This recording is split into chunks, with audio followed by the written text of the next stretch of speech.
Ano kayo ngayon, mga basher? Ay di patay na patay kayo sa inggit. Nye, nye, nye, nye, nye. Ang puso ko'y nalulumbay. Kauda. Tawag tayo ni boss. Boss?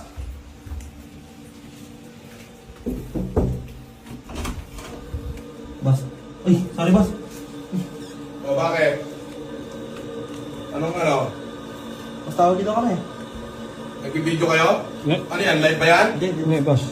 Oh, yeah, video mo na rin lang kami. Video mo na kami dalawa. Nag-uusap kami nito eh. Sino yung basher mo? Bayaran mo na. Ang dami. Nantimurao? Ano? Sino? Nantimurao? Si Asyong Salunga. Oh? Oo. Bakit? Eh, wala na akong pera eh. Ha? Wala na ako tayong pera eh. Wala pera. Boss, nabenta mo na may Buda. Ba't sa maleta to? Gago. Buda-buda ka dyan. Tumemi ka. Ipamimigay natin sa taong bahay niya. Hindi mo naman rin ang deliver mo. Tuloy mo. Papapicture lang ako. Ano yung pinutol mo yung video? Diretso. Correct yan, boss. Diretso. Oo. Ako na lang magkaka. Ang dami nito ah. Grabe, oh. Tingin mo ilang Oh, million. yung mga kalaban ko sa poker. Baka naman nalilita kayo sa bag ko. Oh. Oh, yan o. Yan. Sige, Dong. Pulot, Kuya Dong. Grabe. Boss, summer na ngayon, boss, di ba? Ah. Dong, literal na pupukunin kita ng pera. Sige. Take two. Hindi nakita. Hindi nakita. Take two. Oh.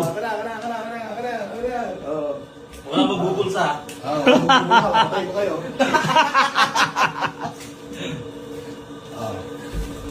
Oh. Putulin mo na. Bago na yan. Eto, pupukunin kita ng pera, Dong.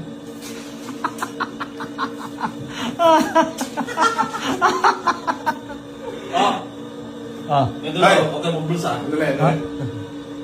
This money, it is not for my personal use. It is the money supposed and it must be goes to the welfare of many Filipino immigrants. Salamat. Bilis. Cut. Sabi ng mga basher, umaasa daw ako sa social media. Sabi ng mga basher, yun na raw pinaghahanap buhayan ko.